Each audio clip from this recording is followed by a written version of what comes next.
Hello everybody, and welcome back once again. My name is Jordan, also known as JMonster, and on today's stream, we are going to be going over some of the final additions to the Silmarillion Total War latest alpha release. I don't think we've actually given it a name yet, but we'll be working on that eventually. There's quite a few things to show you today, and this is basically the final product. But I do want to link the stream in a few different places before we get into it, so we can reach the maximum amount of people. So in the meantime, if you guys have any questions that you want to ask, feel free to throw them into chat, and I will address them in due course. It will just be a few moments here.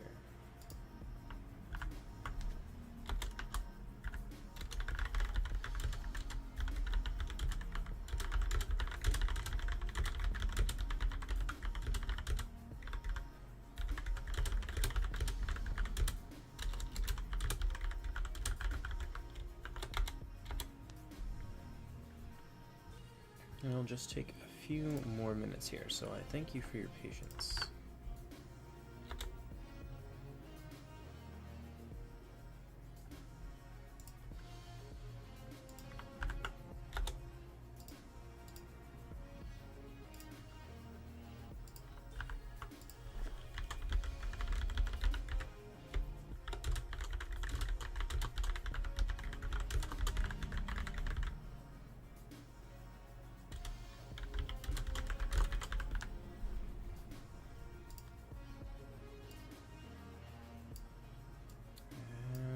Should be good to go.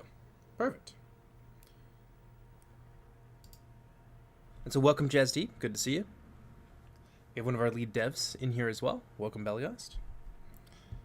Now, let's talk a little bit about what you can expect from this patch. And there's quite a lot. So there's a brand new faction, which you've seen, I'm sure, plenty of at this point. We've showcased the House of Fingolfin for quite a number of weeks now. But there are some new additions here that I would like to take the time to show off to you. So previously the House of Fingolfin was missing a few things. They were missing their artillery, they were missing some detachments, in particular their spear detachments, and they were also missing 2 units. So one of them is a 2-handed version of the Armatar Beardythel. They're known as the Harumatar. And they are a detachment version of these 2-handed bladesmen right here, these lookers. And in addition to that, we've also got a legendary company, but we'll save the best for last. So the Harumatar function more or less as you would expect from the Armatar of Beardythel, except that they have the increased stat template and the different speed values of the Blade Masters of Beardythel. So they have the increased armor and shield value and the morale as well, and they also have a minor inspire effect of 2 plus 2 morale in a 25-meter radius. So unlike the Armatar, who you can bring 2 of, you can only bring 1 of the Harumatar. So you have a pretty solid supporting lineup here, in addition to the Ferdsman of Dorloman detachment, which you can now bring in addition to the Catapult crews, all of whom use Bladesmen of Beardythel as their crews. So the House of Fingolfin finally completed. It's taken us a long time to get here, but now they have the flexibility needed to make a plethora of builds in order to respond to a larger multitude of situations, which isn't something that they could really do previously, since they were quite limited in their artillery. Some of the other things to note is that artillery is actually a little bit more accurate in this patch. So it'll function more or less like the Warhammer artillery, but it will have less ammunition than Warhammer artillery. So you can expect to get at least a few kills when you bring your artillery, with the exception of the Trebuchet. The Trebuchet is still uniquely for bringing down battlements. It's very, very good at that. It's got massive range. If you take a look here, it's actually got not quite double the range, but probably about 40-ish% extra range over the catapult. So it's very much a siege tool. I've seen people bring them in field battles. Please stop doing that. That's not what they are for, and they will disappoint you every time, and you'll wonder why you spent 850 on it. But let's take a look at the Legendary Company. We'll take a look at the Doriath Legendary Company as well for those of you who missed our last stream. So there are at least 2 new Legendary Companies coming to the mod in this patch, in addition to the new faction. And so, here they are. The Arqueni Findicano. They are horse archers, representative of the royal bodyguard of the Crown Prince of the Noldor. Now, Fingolfin is going to be in this particular unit, but they are meant to represent his son, in fact, Fingon. But unfortunately, we can only have one general model, so it's possible that Fingon gets his own special model in the future, something that we can use as an officer in the Arqueni Findicano, since they will be very limited in both campaign and in your multiplayer games. You can only really bring one of them before the price increases astronomically. But there's another important little bitty here, and when you look at these arrows flying through the air, you'll be able to see it. So we have enhanced and, in this case, added some color trails to special projectiles. In particular, the green will signify armor piercing. So these are actually armor piercing projectiles, and they are extremely, extremely deadly. So one of the things that the Arqueni Findicano does quite well is obviously bringing down targets from afar, especially hard targets such as the elephants who have been added into the game, those being the Balrogs, the Ents, and Sauron himself, who's going to be joining people on the battlefield today. And we'll take a look at him again in just a moment. But they fire very rapidly. They've got about 10 ammunition, and they're quite squishy, however. So legendary companies are generally I want to say more powerful, because I try very diligently not to make them just a more powerful version of something that already exists. But they are, say, a more specialized and slightly different version of units that already exist. So in this case, the Lancers of Anon and Galuf become the Arqueni Findicano. And the Arqueni have a lot of drawbacks over the Lancers. For one, they don't have a very good charge at all. So if we look at their stat line here, ignore that picture, we still have yet to update them. Their charge bonus is 2, and they've got a base value of 9. So 11 charge total. It's not armor piercing. Most units in the game with a halfway decent melee defense are not going to be phased by this unit charging them from the front. From the back, that can be a different story, but that's a little bit harder to do, especially with a squishy unit like this. The other thing that they have, or rather I suppose don't have, is a large armor value. They've got about 6. You can boost this up. It will cost you 80 gold to do so, which is a little bit more than the standard 60. They're the only House of Fingolfin unit that can upgrade their armor, so they're kind of unique in that regard as well. But where they really shine is their melee defense skill. They have very, very high melee defense, but this, of course, can be negated by arrow fire and missile fire, generally. So that's kind of their big weakness. They're quite expensive with an 1100 gold price tag. There are just a few of them with the 40 men in the unit, but they are reasonably good at fighting horsemen. But of course, the biggest thing that really holds them back from becoming a powerhouse unit is the small unit size. 40 men with 1 HP, that's something that can fall away very quickly, especially under sustained arrow fire. So, let's take a look at their little charge here. Let's see if it actually manages to do anything to the Guard of Fallen Leaves. This is the Doriath Legendary Company. I think they're going to manage to squeeze off a shot here. Nope, they won't. And we barely managed to do any damage to them. At least not off the charge. So the high melee defense is going to be useful for them in close quarters, but again, this is a unit that you want to be able to shoot from a distance. And there are actually some new additions that are coming into the mod that will allow that weakness to be a little bit more prominent. Because we have added a decent amount of cavalry and missile units to the game, but some of the lower tier bow units were kind of struggling to find a niche. So luckily I've been able to find them one after a conversation with a friend of mine. So let's move on to, I believe these are the 3 factions that have it. We have the Huntsmen of Thargelion. Now, not only have the Thargelion units have been brought up a tier, so they're no longer sort of a fodder unit. They're a little bit more able in close quarters. You can see the damage difference there. Up to 9 armor piercing damage with a slightly increased charge. Their missile damage, while still not armor piercing, has increased as a function of their tier. And their morale is a little bit higher as well. And you can see their new stat line there of 365 to complement that. And the Huntsmen of Thargelion have also gone up a little bit, so they're now 3.7, whereas previously I believe they were 3.6. But let's pop onto the field here. And we can discuss these units and sort of the new role that they'll be playing moving forward. Yes, they do look fantastic, Jazdeep. The fellow in charge of making them was Castellan of Angmar, and he does just fantastic work. Alright, so these units here now have a new trait that's going to kind of change the way that they function a little bit. So their damage is more or less the same. Again, ignore the picture here, we have yet to update those. Their damage is still relatively low. It's gone up from 3 to 4, as they've also gone up in a tier, and that's going to affect their missile damage. But what they have going for them is a trait in the EDU that essentially allows them to attack a mount multiple times with an arrow. And that can obviously be very powerful, which is why this is only going to lower tier units that only have about 4 or so missile damage, or 3 in the case of the Angband Thralls. So basically, now that elephants are in the game and we've added more cavalry to the game, one of the changes that sort of became apparent that needed to be done, basically, is that these lower tier bow units needed a niche. More than just their standard unshielded and low armor units. There are a fair amount of those in the game, but this does kind of help bring them up a little bit and make them a bit more of a desirable pick. So Huntsmen of Thargelion firing into, say, the Arqueni Findicano can be particularly devastating. Against the new elephant units, there's a good chance that certainly a higher chance that they'll be able to knock off a hit point. And then, of course, a unit like the Huntsmen are also two-handed spears, so they can function as an anti-large unit for the Sons of Feanor, which is something that they don't really have in any really strong way. They have, of course, some bowmen, or not some bowmen, some spearmen rather, in the form of the Shield Bearers of Hellevorn, but spearmen are only just okay against large elephant units. Against horses, it's a little bit easier. So the Huntsmen of Thargelion kind of step into that role, and yeah, hopefully makes them a little bit more of a desirable pick. I hope to see them more on the battlefield. And then, of course, we've got Stalkers of Thargelion. I'll talk about them briefly before we move on, just because these kind of changes do affect like the whole tier. Oops.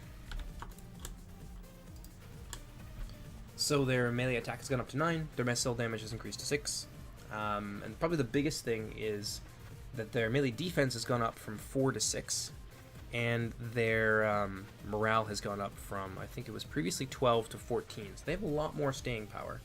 They have slightly, I believe, increased in price as a consequence, but that's just what you pay for better quality. So hopefully we see the Stalkers of Thargelion able to make a little bit more of an impact, especially in the Angband matchup, which the Sons of Feanor can sometimes struggle with. So if we move on over here, the Hishpokraz Hunters are another unit that is getting this special trait that allows them to be particularly deadly against cavalry. Hishpokraz Hunters can sometimes bounce off some of the more heavily armored elven units in the game, but now they have a little bit of a niche, and hopefully you'll see them a little bit more in some anti-elephant and anti-cavalry comps. And the same can be said for the Thralls of Angband. Previously not a unit that people took all that much in a lot of matchups. And while I'm okay with that, I don't think every unit should be 100% I want to take it in every matchup. This does kind of expand the amount of situations that they can be useful in. So again, they can be particularly powerful against cavalrymen. So, something useful to have for them. And that's going to do for this particular little glimpse, I guess, at these new bow units. I also would like to show off the two-handed detachment here from House Fingolfin, the Harumatar, and then I'm going to discuss a few other changes here for both Assyrian and for the Easterlings. So we'll take a look at the Herumasil on the battlefield in just a few minutes. I want to also draw your attention to the fact that we have a legendary company for the Kinsmen of Denethor. So actually there's 3 new legendary companies that are being added in. These guys are a detachment, and we're going to see them in game. This might not be the model that they stick with. We actually do have someone on the team who has made a model based on something out of Rise of Mordor, and it is quite fitting for the Kinsmen of Denethor. So it's something that we might end up shifting into the mod at a later date. But for now, the Kinsmen of Denethor, they are a replacement for the Spear Detachment that was previously available from the Spear House of Rathloriel. They are locked morale. They do not have the piercing damage type, so they're a little bit better against slashing damage type. So just to sort of put that into context for you. All spear units use piercing damage, and all non-spear units use slashing damage. So everything that's not a spear is using piercing, unless it's a halberd, which is sort of like a spear, but it uses the slashing damage type as well. And that entails a pretty sizable melee defense penalty against units that have the slashing type. So the Kinsmen of Denethor don't have that.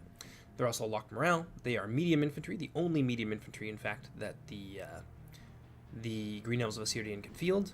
and there's not too many of them, but you can also bring 2. They're the only legendary company that you can bring 2 of, for a total of 120 men. So, they're pretty decent. They're mostly there to hold. You can also use them to support the Ents, who, as I mentioned, are now elephant units. So they have their uses, but you're not necessarily going to bring them in every case. Sometimes it's better to have the numbers of the Spear Host of Rathloriel. But let's take some of the skirmishers of Rathloriel here, both the regular unit and the detachment. And then I can point you towards this new change here. The Eastron Horsemen are going from 2 cap to 3 cap, and this is largely to help them out in the Assyrian matchup.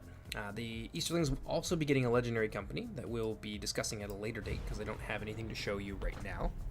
And I don't want to ruin the surprise for you. So eventually, you will see a legendary company for the Easterlings make their way into the roster. But let's take a look at these guys here. They have a massive 2-handed sword here that was also made by Castellan of Angmar. Very, very scary unit indeed. You can only bring the 1 of them, but honestly, if you use them well, they can take on full strength units of high tier infantry. Their weaknesses are, of course, their low numbers. There's a lot of attrition that can come from, say, javelin units, for example, or some of the new armor-piercing archer units can be particularly useful against them. But yeah, let's go ahead, slow things down here. Let's talk about the skirmishers of Rathloriel. Now, I have made a larger distinction between the detachment unit of the skirmishers and the regular unit. Now, all of the non-detachment Rathloriel units can no longer hide anywhere, and that includes the hunters, the javelin units. But the full strength unit does run a little bit faster, and they've got 6 ammo instead of 5. One of the things that we noticed, and you probably noticed this in the tournament stream as well, is that Assyrian can run out of ammunition before they're able to kind of deal the damage that they need to in order to be competitive, because Assyrian is very, very weak when it comes to close combat, and that's very much by design.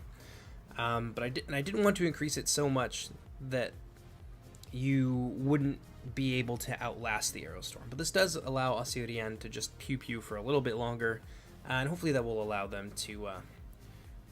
hopefully it will allow their kite builds in particular to be a little bit more effective moving forward in the future, because that's very much how the faction is meant to be played. Over here, got some skirmishers, the Skirmisher of Rathloriel Detachment. Now, not only do they have poison ammunition, they've also gone from 5 to 8 damage. So there's less of them, and that means that they've got less ammunition overall, even though they've got 3 more volleys than the full strength unit. But now they're going to function just a little bit closer to the Doriath Ranger Detachment. They're a little bit more vulnerable given their light armor and their lack of a shield, but they do have some numbers to sort of make up for that. So a little bit of extra pew-pew for Assyrian, and then of course we can take a quick look here at the Kinsmen of Denethor. Again, this model isn't something that we're necessarily married to. It may get swapped out in the future for something a little bit closer to some units you've seen from Rise of Mordor, so I think that'll be a cool surprise for you. But let's pop on over here. Let's talk a little bit about this. So the 3 units of the Eastron Horsemen is, as opposed to the 2, is largely so that they don't get shot to death. The Easterlings are really, really good in close combat. They have fantastic heavy infantry, but they do kind of suffer a little bit from their lack of foot archers. And I want to continue that trend of them not having foot archers. That's something that I want them to be, as a department, I want them to be lacking in. However, the extra unit is to help them out in the Assyrian matchup, because Assyrian could basically kite them forever. So while Assyrian's range capacity has gone up, so have some of their other counters in addition too. And of course we've added some other skirmishing units, so Assyrian won't be able to kind of have it all their own way, but they will be able to kind of play to their strengths, and they'll be able to do that for a little bit longer, but there's more counterplay as well. So I think that kind of balances itself out fairly well. One of the other things I want to bring your attention to, and this is more of a UI sort of organizational thing. If you go into custom battles here, you're going to find that more of our maps have a picture preview, and they've also been reorganized into the type of battle that they're best played as, in our opinion. So we've got all of our cityscape maps here divided up. We've got field battles, things that are good for like flatter maps, big team battles, things like that. Something that's good for like a balanced budget for both sides. We've got Cityscape. We've got Conquest, which is a custom game mode that I designed myself. There's a new map in here as well for that called the Conqueror's Arena. We've, I think, done a game on it, and I'm pretty sure I showed it off already. And then, of course, we've got a selection of free-for-all maps, and there's actually a decent amount of them. So we've got 5 maps here that are ideal for free-for-all, so multiple teams on the field from up to the 3 to 4 is when these maps are best played. And then we've got our river crossing maps, so you know exactly what you're getting into. Now, we don't have a preview for all of these, and then, of course, we have a little section down here for Third Age Sieges, since we don't have our own proper siege maps yet. But a thing to note here is that not all of these maps have a preview, and that's because there is a hard cap on it, and we reached that last night. And after that hard cap, your game will automatically crash when you go into your custom screen. So this is as many as we could put in there. And I tried to get the more popular types of formats to have the more pictures. So there's a little bit less in the river crossing department, but there's more in the FFA, the cityscape, and the field battle department. So hopefully that clarifies things a little bit when you're gonna be playing on some of the new maps here, because we do have quite a number of them, such as the Grove of Ungoliant. That's something that it's a map I made for Reforged, which I've now ported over to Silmarillion. We've got Húrin's Homestead as well, and I think there's a few other ones down here. So the Adarant Outpost is a nice little cityscape map. Doors of Angband has been updated. Dor Caranthir is being updated as well. Not Amon Era, but I believe Tolgalen has also been updated. You're going to see the Maglor's Gap, the Palace of Ulfang, the Pass of Aglon, and the Hill of Himring, along with some other new maps here as well. Tolan Alquar is one that's very expansive and is a ton of fun to play on, etc., etc. But now I think might be a decent time to take a look at chat here. Hello, Ian. I hope you're doing well. But that's pretty well all of the new stuff that's been added since our last update. But just to summarize, you are going to be seeing 3 new legendary companies. Those being the Arqueni Findicano, the Tyr en Leistanen, and of course the Kinsmen of Denethor. So there's one. There's the other. And here they are, Kinsmen of Denethor. In addition to that, units like the Ents, the Balrog, and Sauron will all be making an appearance in the mod as Elephant class units. And so, to give you an idea of what makes them different, not only do different bonuses and counters apply to them, such as melee cavalry being quite good at fighting them. Silmarillion has some Monster Hunter cavalry, which are now an important part of their roster and an important part of dealing with big units like this.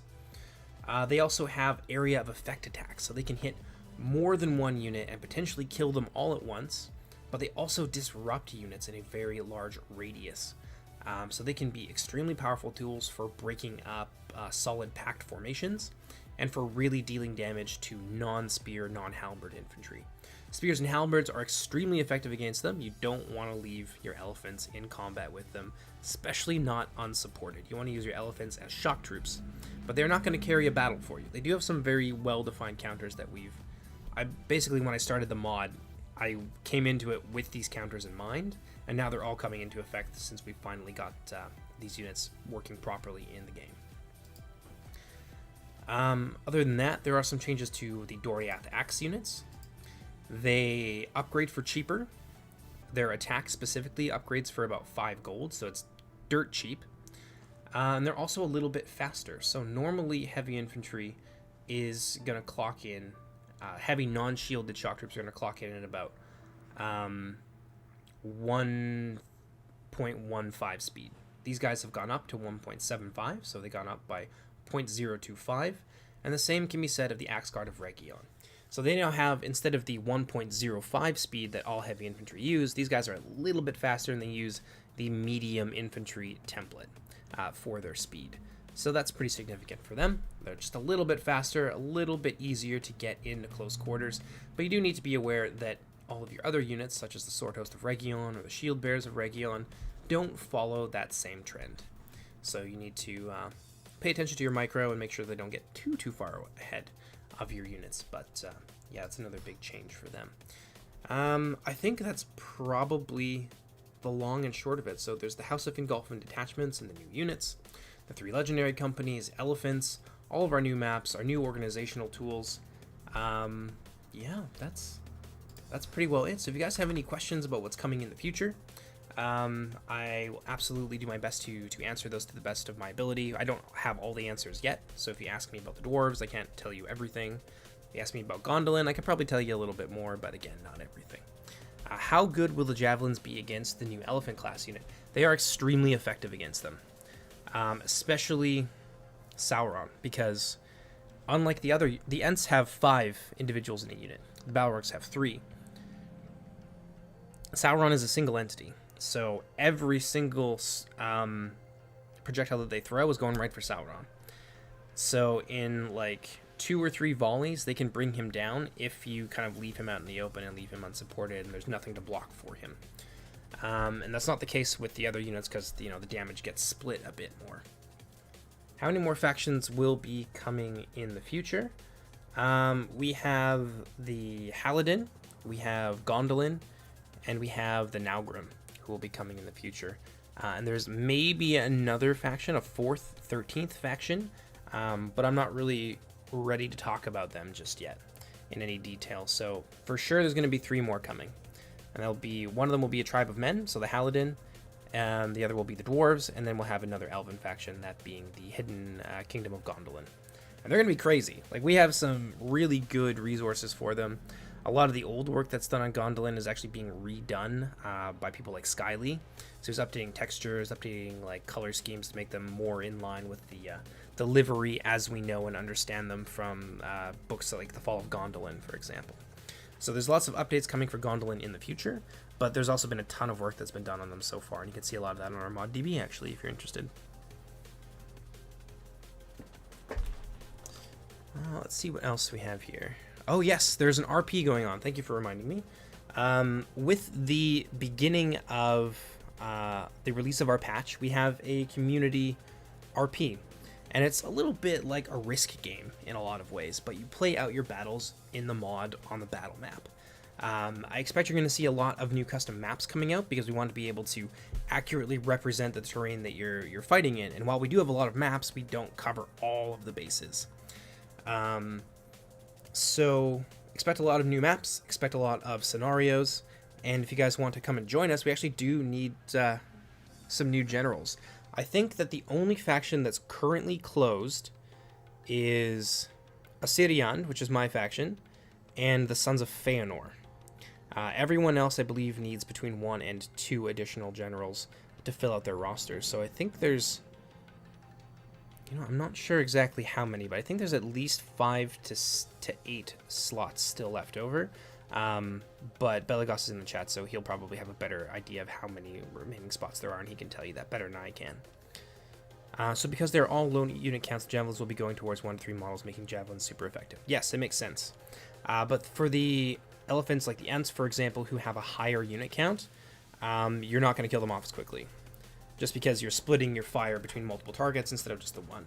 But that is something that we have accounted for. So Sauron's a little bit faster than the other elephants, for example. So that does make possible things like dodging projectiles. So if your micro is on point, you can dodge quite a lot of them. So when I did some testing, I had 2 units of 8 damage arm-piercing javelins target him down. And when I left him still, they killed him in 3 volleys. When I actually dodged and moved him around, it took them all 6 volleys and they only just barely got him.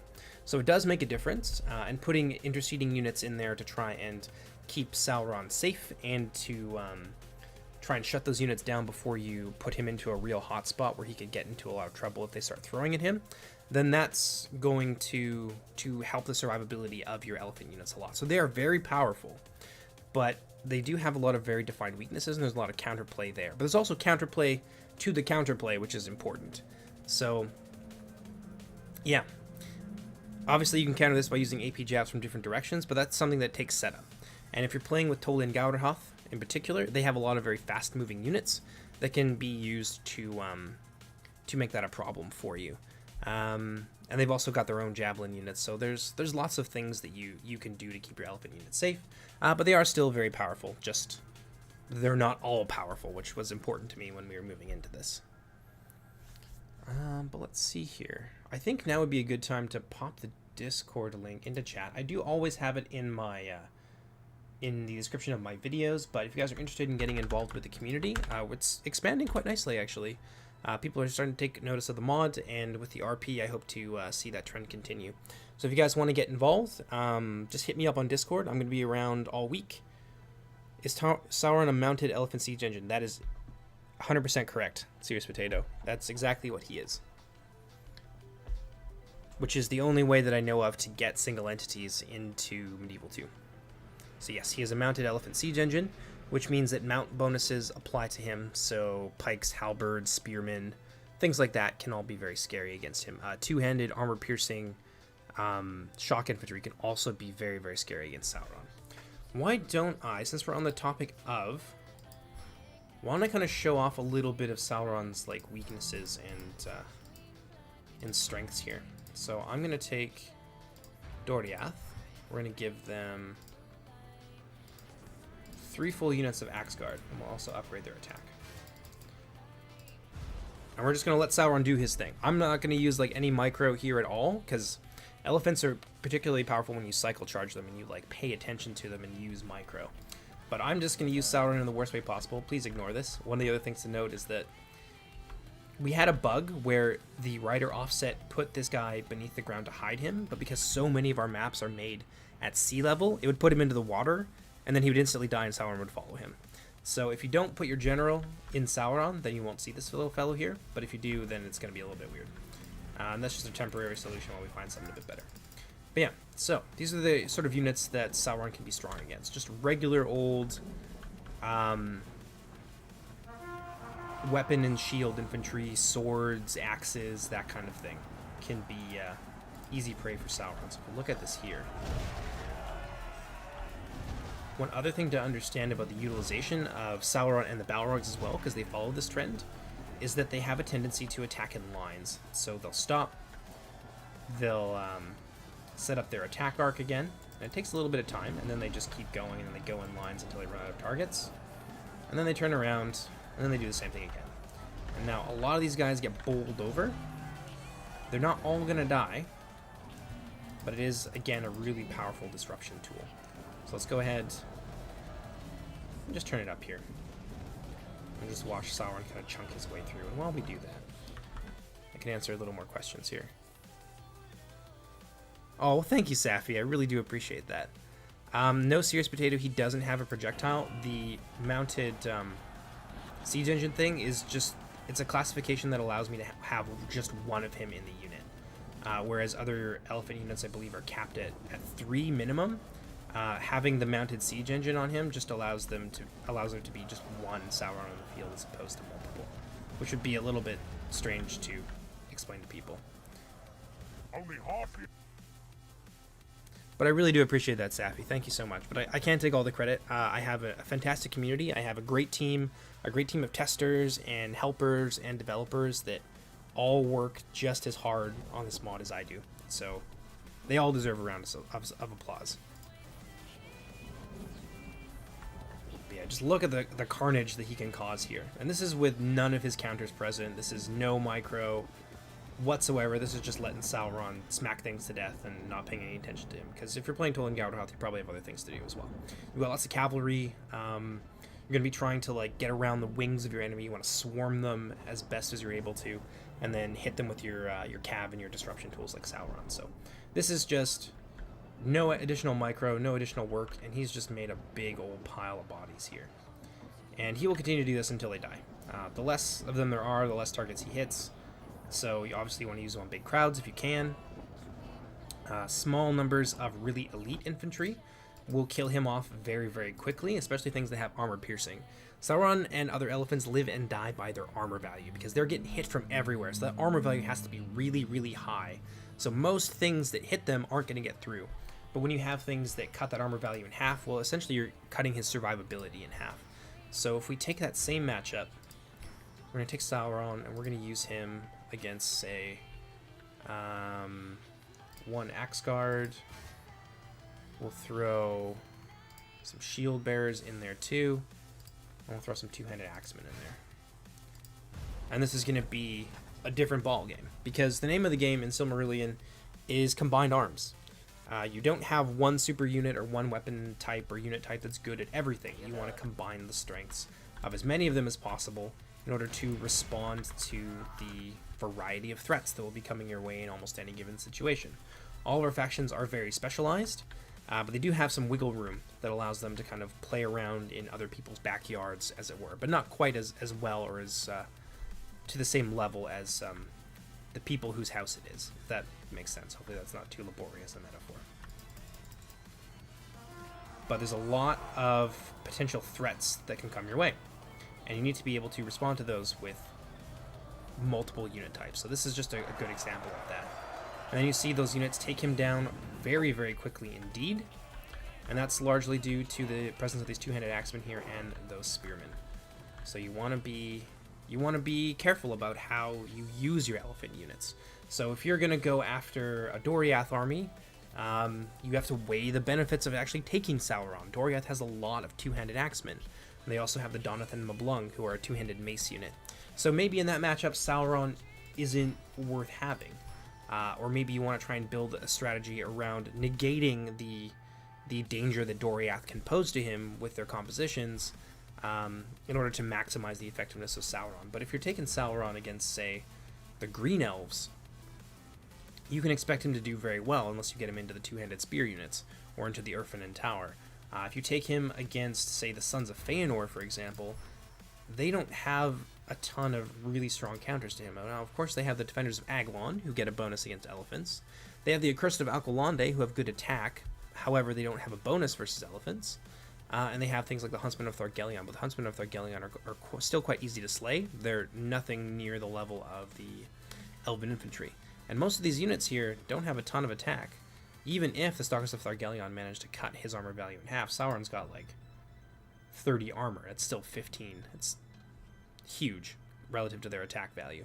Footmen of Amras will bounce right off him. The Shield Bearers of Helivorn don't have enough damage to really hurt him outside of their bonuses. Archers of Amrod fire will bounce right off of them. Stalkers of Thargelion, they're not going to do anything to him. The Rangers of Helivorn can be quite scary, and the armor-piercing units can be, but there's a lot of units in the Sons of Feanor that Sauron can chunk through.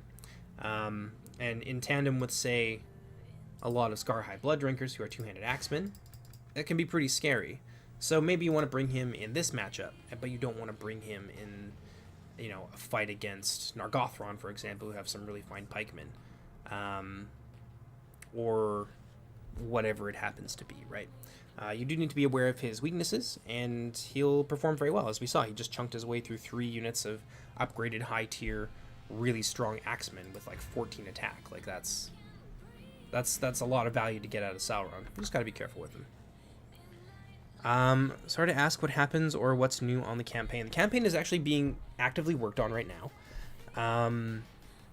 We don't have a whole lot to show off on it, and I'm not really involved in the campaign side of things, but I can tell you that it is being actively worked on by several of our developers, but it's going to be a little while before we have anything really concrete to show you. We have a map, we have all of our borders drawn, we know exactly how many provinces we're going to have and where they're going to be.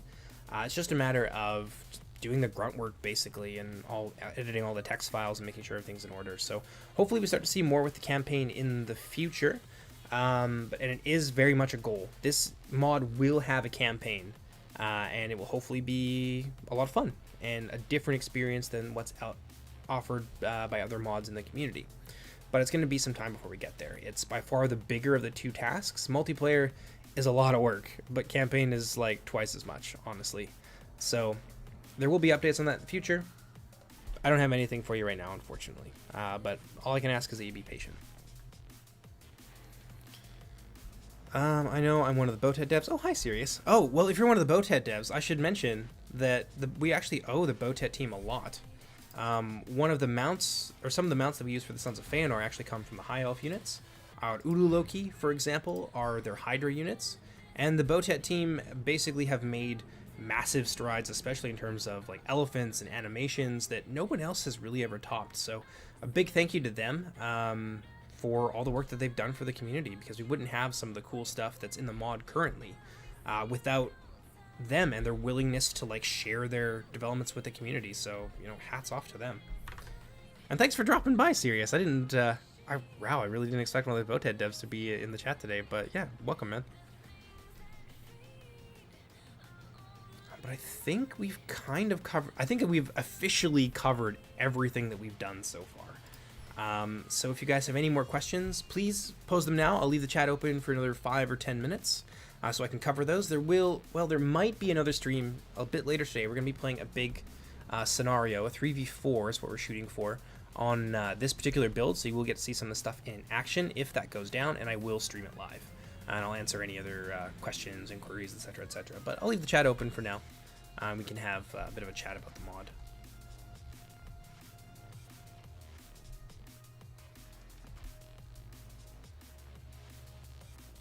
Yeah, I miss Jeebus. I wish he would come back. And Immortan Doof was actually really helpful in terms of getting our Urloki to work and helping me kind of understand how to port animations from one mod to another. So yeah, big thank you to him. But while we wait here, I'm just gonna quickly scroll up in chat, see if I've missed anything. No, not too much.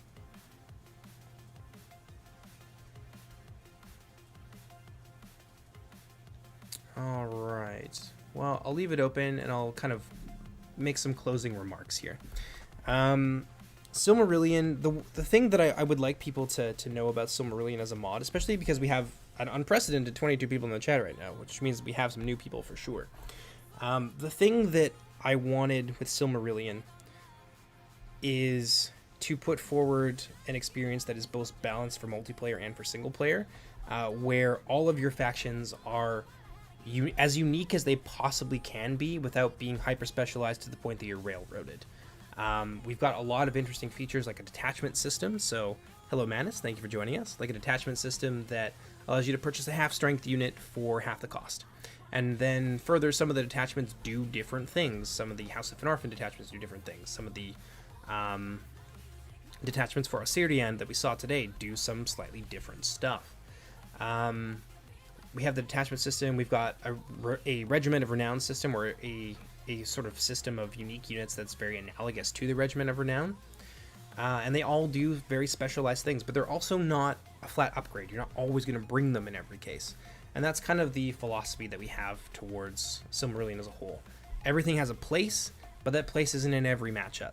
So that's kind of what I would want people to take away from this more than anything, is that that's what we work hard on, is making things diverse and unique, but at the same time viable, with as many interesting choices for you as players as possible. So to that end, we have a ton of maps with interesting terrain types. A lot of units have specific terrain bonuses where they can really shine and they can reward you for bringing the right tool for the job. Yeah, that's basically it. I hope you guys have enjoyed this little preview. I'm super excited. You can expect, I don't want to give a hard and fast deadline, but I would expect probably about a week or so before the patch is available and the RP is open to everybody. So about that, unless there's like some huge development and I don't know, things go super pear-shaped, if my computer explodes or something, then obviously that would set things back a little bit. But yeah, I don't expect it'll be too much longer. So about a week or so before everyone will be able to jump onto the new build and enjoyed this. I hope you guys have enjoyed the very long and arduous journey that it's taken us to get here, and I hope you're excited for the new patch in the RP. But in any case, my name is Jordan, also known as JMonster. If you guys have additional questions, you can hit me up on our Discord. I'm always available except for this weekend where I'll be away.